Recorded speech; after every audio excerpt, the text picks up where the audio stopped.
Alors que Stranger Things se prépare pour sa dernière saison, plusieurs théories de fans ont émergé, laissant entrevoir un retournement de situation qui n'a peut-être pas encore été perçu. Allons, c'est l'heure de l'histoire, mon poulet au miel. On ouvre les petits volets. Cœur vaillant, œil sur la balle, on ne peut pas perdre.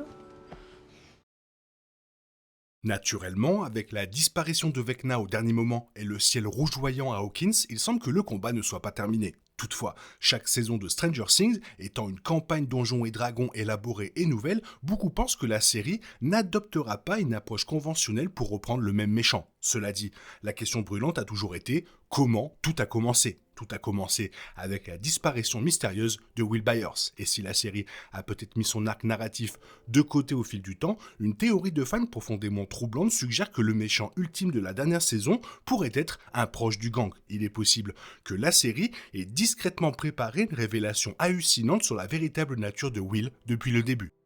Hawkins a été plongé dans l'obscurité et les dangers du monde à l'envers, non pas à l'arrivée d'11, mais à la disparition mystérieuse de Will. Le pauvre enfant a non seulement subi le traumatisme d'être kidnappé par un démogorgon, mais a dû survivre seul pendant des jours dans un monde obscur infesté d'entités sinistres et manipulatrices. Heureusement, Will a survécu et a été ramené à Hawkins, mais il n'était plus le même. Quelque chose mijote dans son esprit et son épreuve avec le flagelleur mental n'était qu'une suite de son histoire. Les fans pensent que puisque la série met en parallèle des campagnes et des méchants spécifiques de Donjons et Dragons, il y a de fortes chances que quelqu'un de plus puissant que Vecna tire les ficelles. De plus, il est logique que quelqu'un éclipse Vecna, puisqu'il a déjà été vaincu une fois, la série n'a pas besoin de refaire ce chemin pour le final.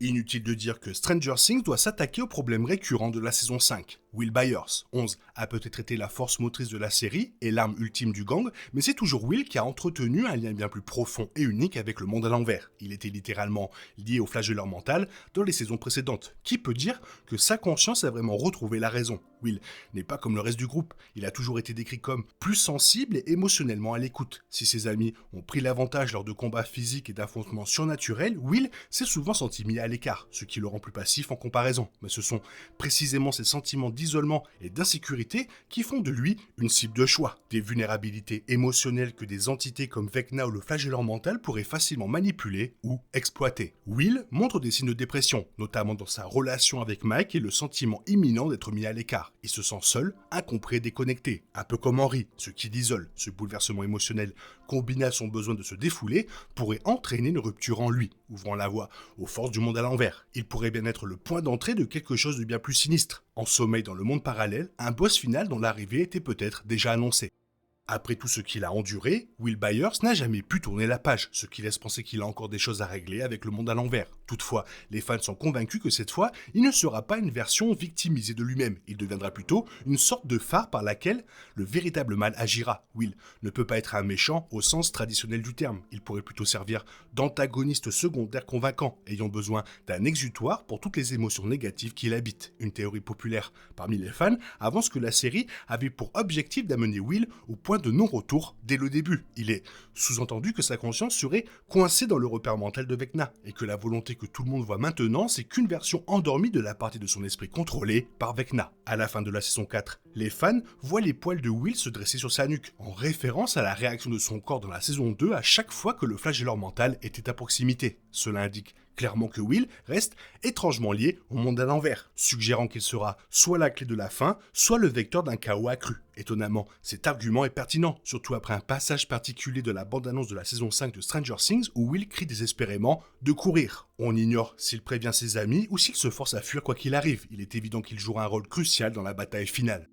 L'un des facteurs clés du succès de Stranger Things réside dans sa volonté de bousculer les clichés et la prévisibilité. Bien que les fans aient récemment critiqué la série pour avoir emprunté des chemins trop évidents avec l'arc narratif de 11, on peut espérer qu'elle réserve encore quelques surprises. Will Byers devrait être le personnage le plus crucial de la saison 5, puisque l'histoire a techniquement commencé avec lui. La saison 4 a déjà exploré l'histoire de 11 et l'a amené à un point stable du récit. Il serait donc trop répétitif de la garder au premier plan simplement parce qu'elle représente l'archétype de l'élu. Pourtant, c'est Will qui a eu, de loin, l'intrigue la plus captivante. Volontairement ou non, la ressemblance frappante entre Henry et Will n'est pas sans raison. Tous deux se sentaient hors normes et souffraient d'un désir insatiable d'appartenance. Ils sont les seuls à avoir passé un temps considérable dans le monde à l'envers et à partager un lien avec le flagelleur mental. Ces parallèles pourraient préfigurer le destin de Will, suggérant qu'il est destiné à suivre le même chemin que Vecna. Il peut être difficile pour les fans de voir Will sous un jour hostile, mais ce n'est pas non plus totalement impossible. S'il n'est pas intrinsèquement maléfique, l'esprit vulnérable de Will peut néanmoins être exploité par Vecna ou le monde à l'envers. À ce stade, il est le personnage le plus instable de la série et peut être utilisé pour susciter toutes sortes de réactions émotionnelles chez les fans. Tout le monde a déjà pitié de lui, par conséquent, même lorsqu'il s'aventure de l'autre côté, la réaction du public ne sera pas aussi négative qu'elle aurait été pour quelqu'un d'autre. Comme la dernière saison est divisée en plusieurs parties, une partie pourrait se concentrer sur le retour de Vecna, mais il est possible qu'il passe le flambeau à Will et en face l'ennemi ultime. Son histoire pourrait être bouclée car il est le personnage idéal pour percer les derniers mystères du monde à l'envers. La saison 5 de Stranger Things offre une rare opportunité de dévoiler enfin les horreurs que Will a traversées tout au long de la série. Il doit y avoir une raison pour laquelle lui, parmi tous les autres, a non seulement été emmené dans le monde à l'envers, mais a miraculeusement survécu à cet environnement toxique et sombre pendant des jours. Il a même fait preuve d'une résilience impressionnante face au flagelleur mental, mais la série a largement passé ses sentiments et ses expériences au second plan. De plus, même si la série choisit de ne pas le transformer en méchant, il restera la clé pour révéler l'identité de l'adversaire que la bande affrontera dans le dénouement. Par exemple, Will a déjà laissé entendre l'arrivée possible d'un ennemi bien plus redoutable que Vecna ou le flagelleur mental. Lors de la mission de sauvetage de la saison 4, Will a offert à Mike le dessin d'un guerrier combattant, un dragon rouge à 3 têtes. Les fans de Donjons et Dragons peuvent désormais repérer immédiatement ce détail fugace car il existe différentes versions du dragon à 3 têtes dans l'histoire du jeu. Il y a Tiamat, la déesse de tous les dragons maléfiques, une ennemie de premier ordre même pour Vecna. Et puis il y a Boris, un dragon ancestral vicieux au pouvoir psionique, une force assez puissante pour rivaliser, voire surpasser Tiamat. Ce n'est pas un hasard si Will a dessiné ce méchant précis de Donjons et Dragons, et les fans pensent que c'était l'aboutissement apparent de l'influence de la connexion du monde à l'envers sur l'esprit de Will.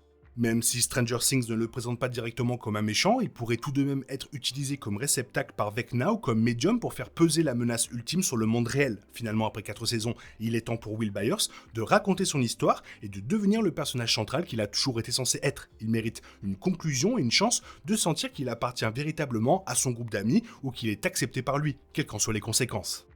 Interrogé par The Hollywood Reporter lors de la première à Broadway de Stranger Things, La Première Ombre, Schnapp a révélé que la saison 5 laisserait les spectateurs dévastés. L'acteur a expliqué que la dernière saison ferait sans aucun doute pleurer ceux qui la regarderaient, vantant la qualité des derniers épisodes. Le co-créateur Ross Duffer a également confirmé un dernier acte percutant pour la série principale et ses personnages. Les personnages principaux de Stranger Things se trouvent confrontés au combat le plus difficile de leur vie. Vecna a ouvert une brèche entre Hawkins et le monde à l'envers. Stopper le processus ne sera pas chose facile, mais le lien de Will avec l'autre dimension signifie qu'il jouera un rôle crucial dans la lutte du groupe contre son ennemi ultime. D'après les déclarations de Schnapp, il ne sent pas que tout le monde puisse en profiter et les anticipations sur les événements promettent d'être très émouvantes pour ceux qui sont profondément impliqués dans la série. L'ajout de Duffer renforce cette idée, notamment en confirmant que les derniers épisodes débuteront avec une histoire déjà bien avancée. Il n'est toutefois pas confirmé que les personnages connaîtront une fin tragique, ce qui signifie peut-être qu'une partie de l'émotion viendra probablement du fait qu'il s'agit de leur dernière aventure ensemble. Cependant, la fin de la saison 4 a démontré à quel point Vecna représente une menace pour le monde entier, soulignant la probabilité que certains personnages aimés ne survivent pas à cette bataille finale. La saison 5 promettant une charge émotionnelle intense, les commentaires de Schnapp et de Duffer sur les derniers épisodes ne sont pas vraiment surprenants. Toutefois, il laisse présager que cette dernière partie de la série va vous toucher du début à la fin, potentiellement jusqu'aux derniers instants. À l'approche des derniers épisodes, il ne faudra pas longtemps avant que les fans ne réalisent pleinement son impact. Et maintenant, ma petite question, celle que j'adore vous poser, toi, qu'est-ce que tu en penses? Est-ce que tu vois Will Byers comme la pièce principale de la dernière saison de Stranger Things? Fais-le moi savoir dans la zone commentaire, sinon, comme d'habitude, bisous de flasheur mental. Oui, bye bye.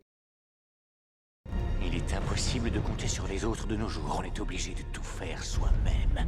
Je me trompe? Rien de grave, j'avais tout prévu. Où va le monde, je vous le demande.